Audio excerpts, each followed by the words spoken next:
Welcome back to the Octopus Prime channel. In this video, we're going to continue the cluster series where we're setting up a Docker Swarm cluster with a clustering file system, and we're going to finish the storage layer that we started in the last video. I apologize that that last video went a little bit longer. That's why I cut it into two parts. This video will definitely be shorter, and I'll try to keep them a little bit shorter moving forward. I did want to take the time to explain everything for people who aren't familiar. For those who are familiar with all the technical intricacies, they can kind of fast forward through different sections. But I did want to make sure that people who are just learning this have an understanding of why I'm doing everything, that I'm not just flying through commands and you have no idea. So let me share my screen and let's work through this here. So last time we built this Node 1 virtual machine as our test machine, and we're setting everything up in it so that we can clone this and not have to repeat everything that we set up in it. So we did that in the last video, so you can check that video out if you want to see what happened. I'm going to start this machine up and we're going to log into it. And before we can clone it, there's two things we need to take care of. Very simple things. One requires a slight explanation though. The first thing we need to check is if the GlusterD is up and running and if it's set to start on boot. And the second thing is an issue that we only need to deal with in virtual machines. And if you're setting this up on real hardware, this is not an issue that you need to worry about. Okay, so but if you're following along and practicing in the virtual machines, like I suggested, then this is something we need to do, but it's very easy to fix. So I'll explain in more detail at that point. So now I'm going to open a terminal and let's log back in to our Node 1 like we did last time. Okay, so here's our Node 1, and I'm going to clear this out here, and let's deal with the GlusterD thing first. So I'm going to say sudo system control status GlusterD. It's going to ask for my password the first time, and you can see here that it's inactive and it's disabled. So very easy to change that. So we're going to say sudo system control enable -- now GlusterD. The enable will turn it on so that it loads up when we reboot the computer every time, and the -- now will also start the service now, so I don't need to run another separate command to start the service. So let's go ahead and run this. It'll do its thing, and now I can hit my up arrow to repeat previous commands, and I want to just check the status, and now you see everything's green. So it's enabled, so it'll always start when it boots, and we will check that in a minute. And it is active and running. Okay, so it'll be ready to actually set up the cluster file system. Okay, so that was the first issue. Simple, we've done that one. I'm going to clear this out, and I'm going to just check my IP address here because I want to bring something to your attention. So on Ubuntu server, they've changed the way that you get IP addresses. So normally, when you turn on a computer or device on your network, whether it's a tablet, a phone, a computer, a laptop, doesn't matter if it has Wi-Fi or plugged in, your router or your firewall is running something called a DHCP server.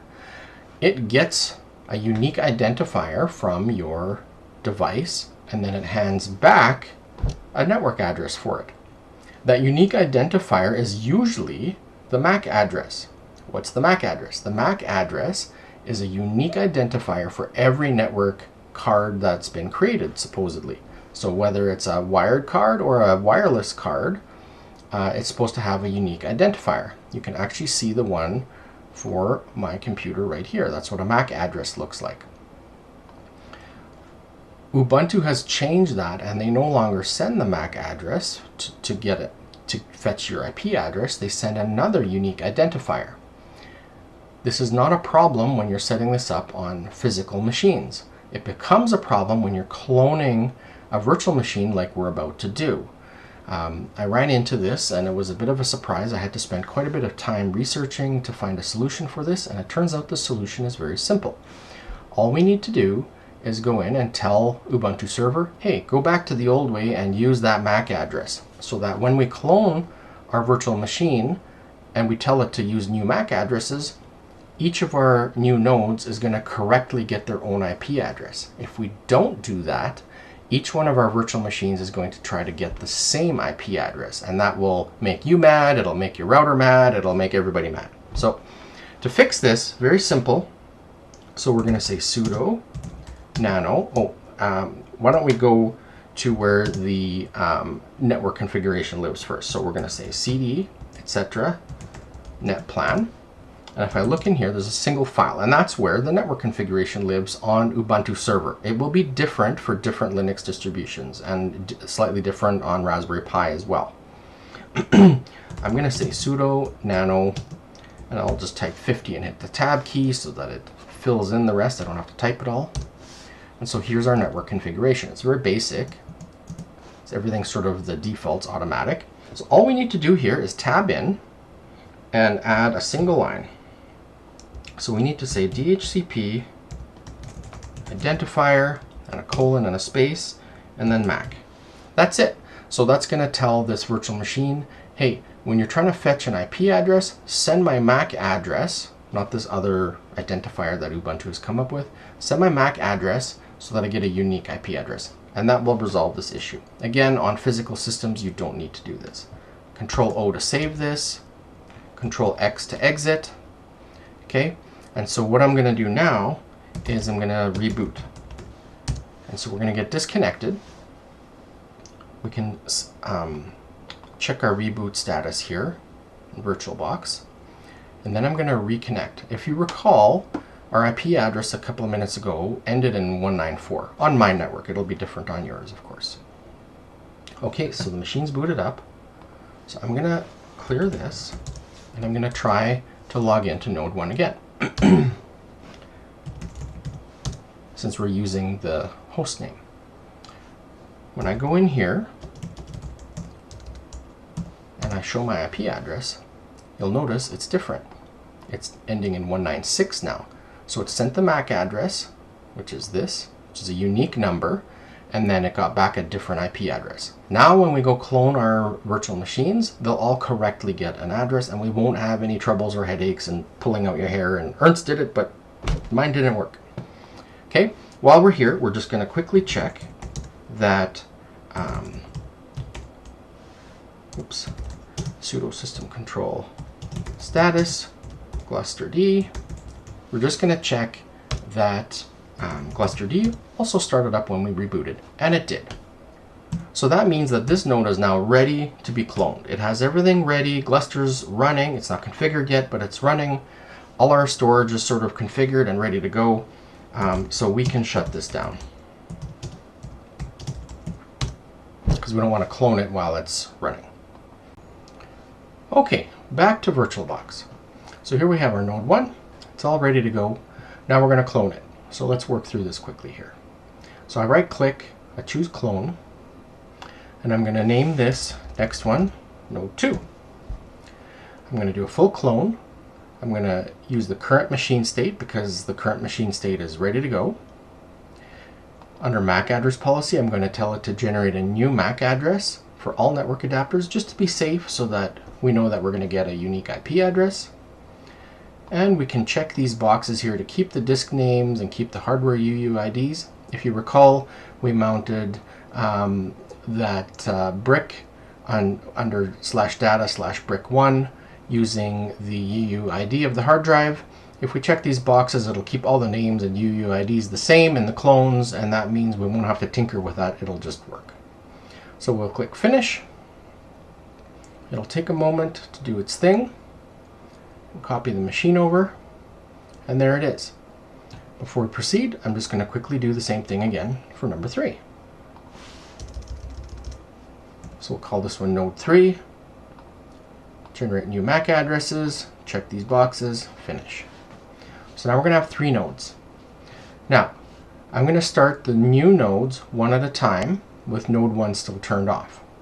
And we need to correct one thing in 2 different locations. Super easy. I'm going to start up node 2 here. while starting, we cloned node 1, and even though we named these clone VMs node 2 and node 3, their host name is still going to be set to node 1. So this is going to cause all kinds of confusion after.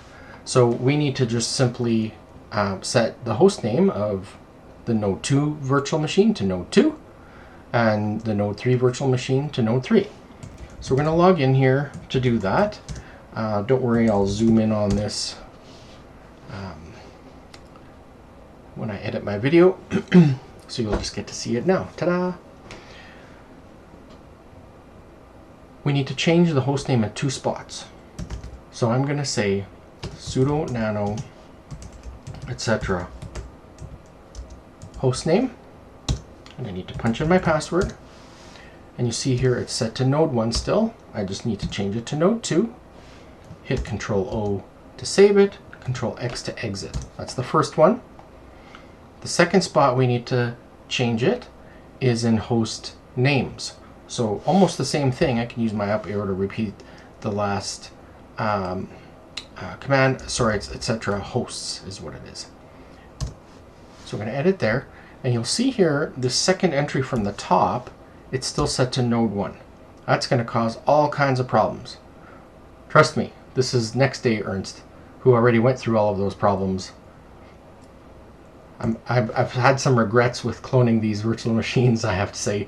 On the real machines, you wouldn't run into these issues. On the cloned virtual machines, there's been a few really interesting gotchas that have really made me have to pull out all my troubleshooting tips. Anyway, node 2, Control O to save it, Control X to exit, and I can reboot this virtual machine now. And now I'm going to do the same thing. I'm going to start up node 3. And we're going to do the exact same thing. And then we're going to restart it. And once that one's restarted, we can also restart node 1. And then I'll open a nice terminal with nice big fonts where we'll have an easy time seeing things. All right, so let's log in here with my same username and password as the original node 1. And again, the same command, sudo nano etc. hosts, or host name first, password, and we'll change this one to node 3, Control over save, Control X to exit, and then sudo nano etc. hosts. And here we will change this guy to node 3, Control O, Control X. Okay, and now I can restart this guy as well. And now that he is restarting, I can go back to node 1, power him back up, and now we're going to have all 3 nodes up and running. So I'm going to go ahead and open a terminal. Make a nice big font here for you. And we can check this here. So let's just ping node 1, and it works, and it has an IP address ending in 196. We'll ping node 2, has an IP address ending in 105, so it got a unique address. Ping node 3, and it also has a unique address, and it's responding correctly. Fantastic. Great. Now we get to move on to the part that you've all been waiting for, is actually setting up GlusterFS. Okay, so I'm going to do something here. If you're on Windows, you may or may not be able to do this. If you're on WSL, you should be able to do this. I use a terminal multiplexer called Tmux. I will put a link to a little 100-second video explanation of Tmux in the description for this video, so you can sort of see how that works. So I'm going to start that up here. So first thing I'm going to do here is connect to node 1.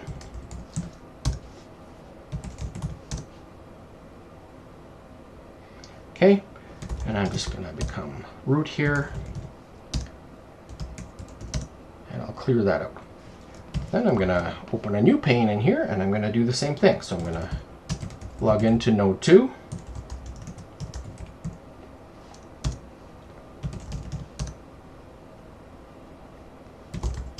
Become root.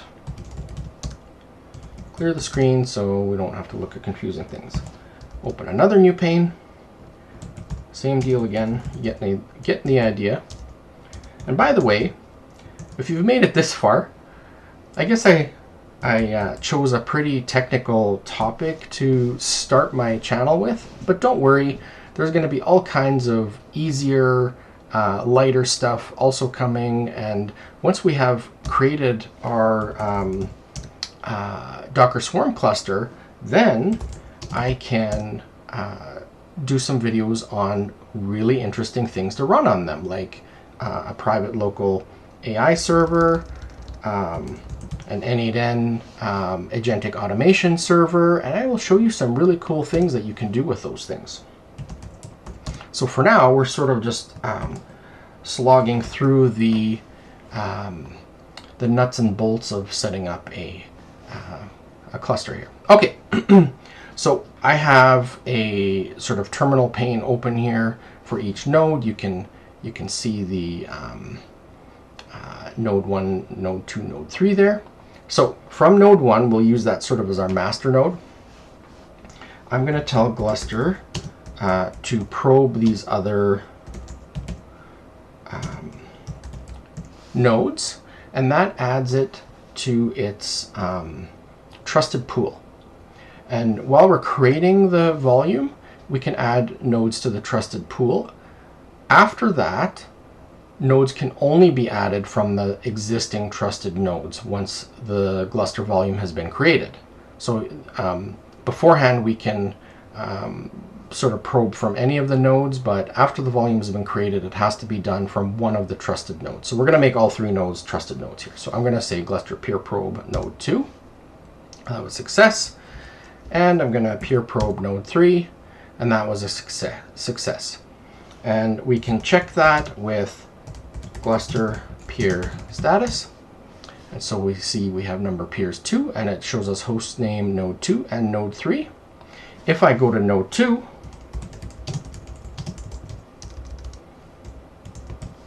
we should see the same thing. It should see node 1 and node 3. And same thing here.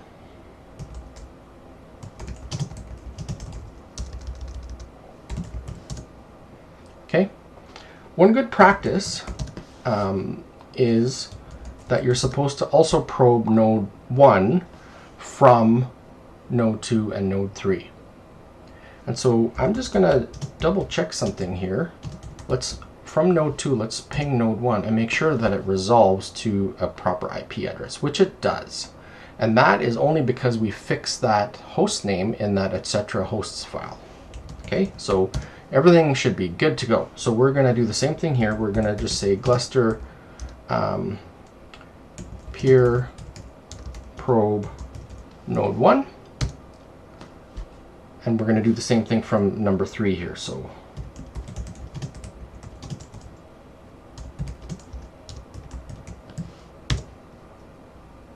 okay, so it's already in the list because we did it on node 2, but that's okay. So now if we try this Gluster peer status from any node again, we should always see the other 2 nodes in the cluster. Okay. All right. Now we're ready for the magic command here. Oh, let me see here. Did we having a memory? Okay. Before we run the magic command to create the volume, we need to create a folder for the volume.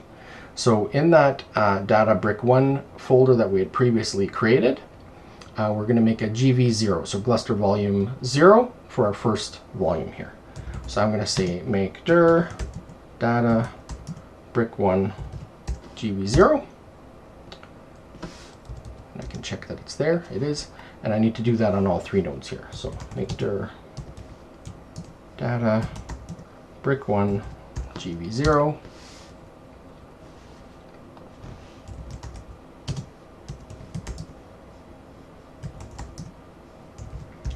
That's where all the data is going to be stored on each node. Okay? We can check that, just double check that everything's mounted correctly here. Our STB is mounted to brick 1 as it should be, the 10 gigabyte external drive there.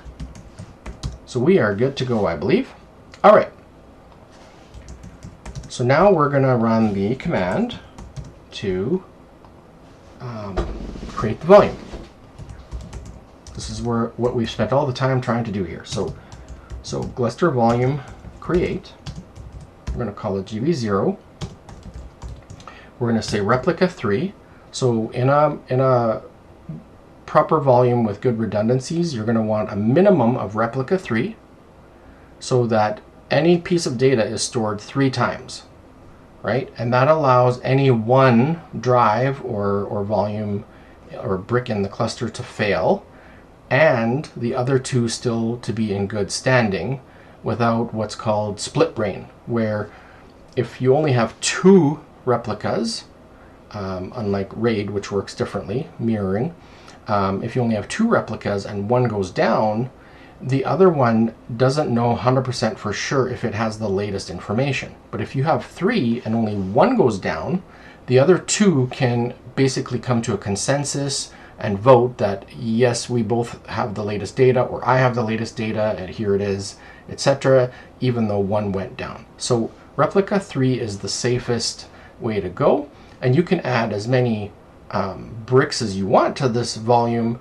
It'll just keep 3 copies of the same data distributed across all of the bricks in unique locations so that no piece is on the same node twice. Okay, so that's a little explanation there about replicas. But you can run Gluster volumes in all kinds of different configurations, but I'm not going to get into that here. So now I need to tell it the nodes. So I tell it the node, colon, and then the actual path to the brick where it's going to be. So a node 1 data / brick 1 / ZB0. Okay, let's give this a try here. And it was successful. Fantastic. There's all kinds of issues you can run into when doing this. If you run into a problem and the volume isn't created or whatever, you can go into that data brick 1 folder, delete the GV0 folder, recreate it on all the nodes, and then try it again as a troubleshooting step. So we created the volume. Now let's start it.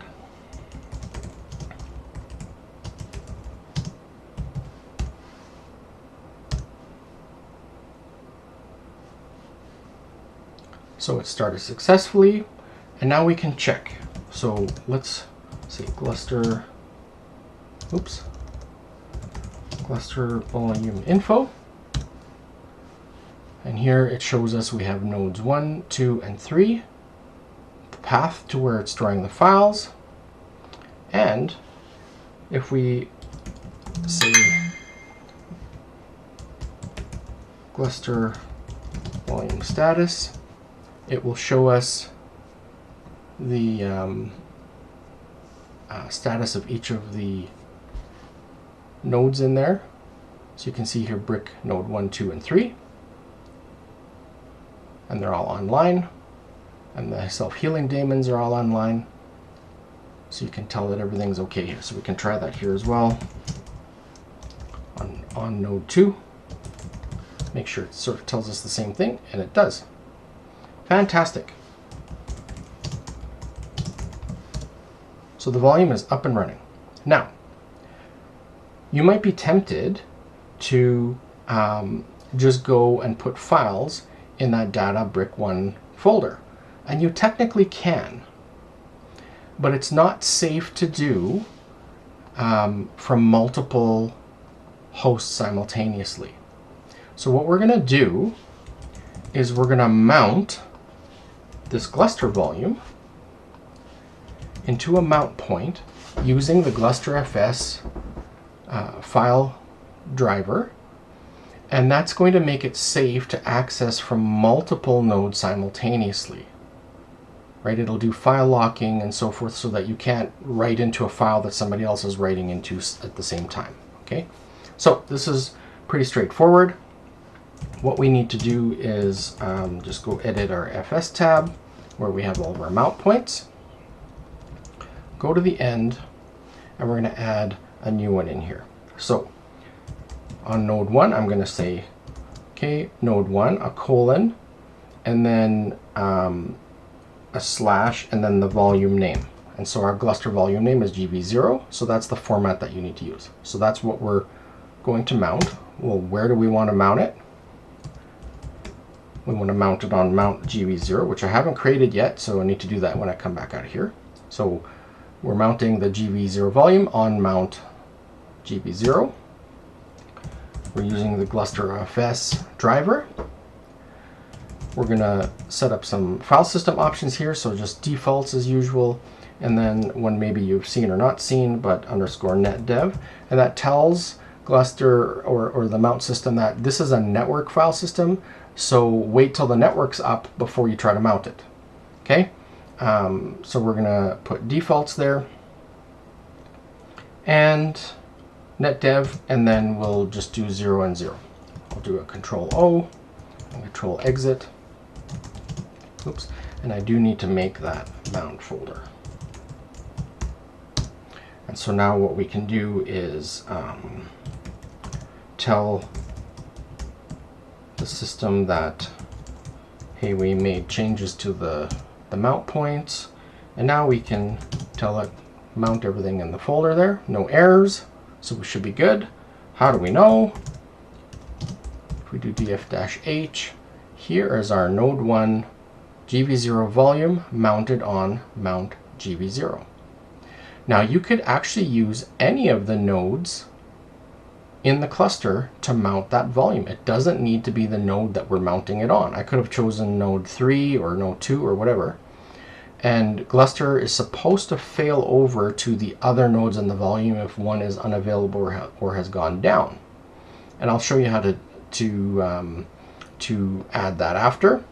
But now we have a fully mounted file system, and this spot here, mount GV0, is where we're going to put all of our Docker Swarm volumes for all of the nice services that we're going to run. So in the next few videos, I'm going to we'll set up Docker Swarm, and then we'll set up Portainer, so we'll have a nice visual interface, and then I'm going to start to show you some really cool stuff that you could do with that. So we're sort of just getting through all the basic stuff here. So let's go on node 2 and do the exact same thing. So I'm going to make that GV0 folder, and I'm going to go nano etc fs tab. I'll go to the bottom here, and we say here, I'm just going to say node 2 volume GV0. We're going to mount it on mount GV0. It's the GlusterFS driver, and defaults netdev 00. We'll save that guy.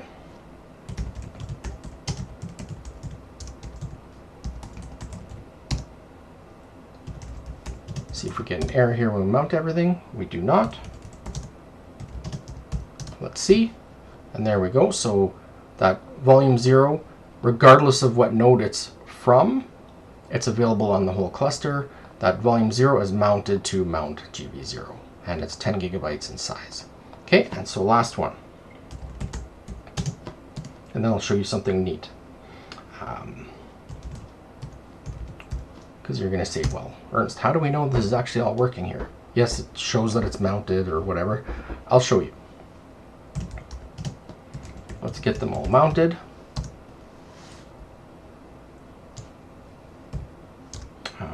Node 3.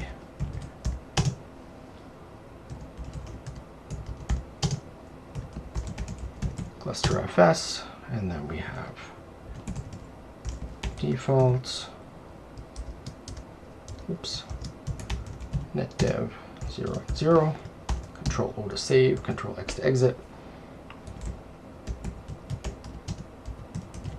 It's a lot of typing when you're doing this. This is a perfect situation for using Ansible, IT automation, playbooks to do all of this kind of stuff. And I am working on one, and I plan to release it in the future. And you could basically use it to create an entire cluster. So all the stuff that we've sort of been slogging through here, manually running every command on each of the nodes, which is really a pain, would be done automatically after you do a little bit of configuration. So here we go. So all 3 nodes have the GV0 Gluster volume mounted on GV0. Now, let's do something neat here. So let's go to mount GV0. Currently there's nothing in there. But we can use a neat tool called watch. And I'm going to say, hey, watch, run ls like every 2 seconds. Okay, so it's going to show us anything in that folder there. So let me also go here. And I'm going to say watch ls. On node 1, let's go into that folder. Okay, and let's create a Python file here. So we'll create a new file, an empty file called hello.py. And watch that. On node 2, it automatically showed up there. On node 3, it automatically showed up. There's nothing in it yet. So I'm actually going to switch what we're going to do here. And I'm going to now say watch. Or actually, we don't need to use watch. We'll use tail. Hello Pi. And it's going to sit there and monitor the file for changes. So you can use this for log files. It's very, very handy for log files, watching what's being written in real time to a log file. Okay, so node 2 and node 3 are monitoring that file to watch for changes. So let's go edit Hello Pi. So if I can type here, hello world, Python example, and we're going to say print.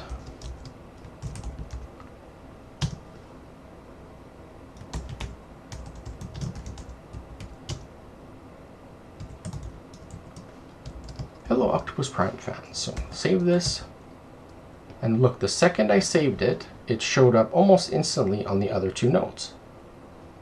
Okay, let's show you one more thing here. So let's add something else into the Python file there. So we're going to say echo print. Move on already.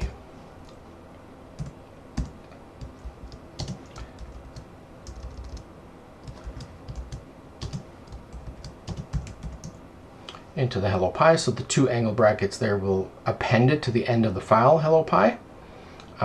Instead of overwriting it, if you do a single angle bracket there, it'll overwrite the file, but this will append it. And watch, the second I hit enter, it's going to show up on node 2 and node 3 there. Okay, and there it is. So there was a little bit of a delay there with node 3, but you see they become eventually consistent. It's like Amazon S3, eventually consistent. Okay, so anything we do on one node will happen on the other nodes, and that works from any node in the cluster. So this 3-node cluster is now ready for Docker Swarm, and then it's ready for Portainer to run Docker Swarm, and then we can move on to some really fun things. So it's a little bit tedious to set this up without automation, but in future series I am going to teach you automation, both Ansible automation, Terraform automation for infrastructure automation, and I will also teach you N8N AI agentic automation. We'll have lots of fun together with those things. So hopefully this was useful to you guys. Again, apologize if we've gone a little bit longer than planned, but we needed to set a really good foundation for the cluster that we're setting up and all the storage, and this is going to make it really easy for backups and managing our Docker volumes later on, which is going to be really important. You find as you start running lots of different services, you need to make all your backup strategies and everything really easy to do. It can't be complicated, right? So this is going to do that well. Why didn't I use Microservice or Ceph? I could have used those. I feel they're more complicated than Gluster. I did use Gluster in a production scenario for a number of years with no issues. It worked fantastic. And I'm not as familiar with Microservice or Ceph. And Kubernetes uses a completely different clustering file system that we'll cover when I do the Kubernetes series and the Kubernetes cluster series. So I felt that Gluster was simple, it works, and it's something that everybody can kind of do. I know we had to jump through a whole lot of little hoops to get everything working here, but in the end we succeeded, and now we have a functioning 3-node system with a clustering file system that is redundant, so any one out of the 3 nodes could fail and everything will still work. Anyway, hope you enjoyed, hope this was useful to you. Like and subscribe if you like what I'm doing and I haven't bored you to tears yet, and I hope to see you on the next episode when we're going to get into the more exciting stuff and getting Docker Swarm going. Have a fantastic day.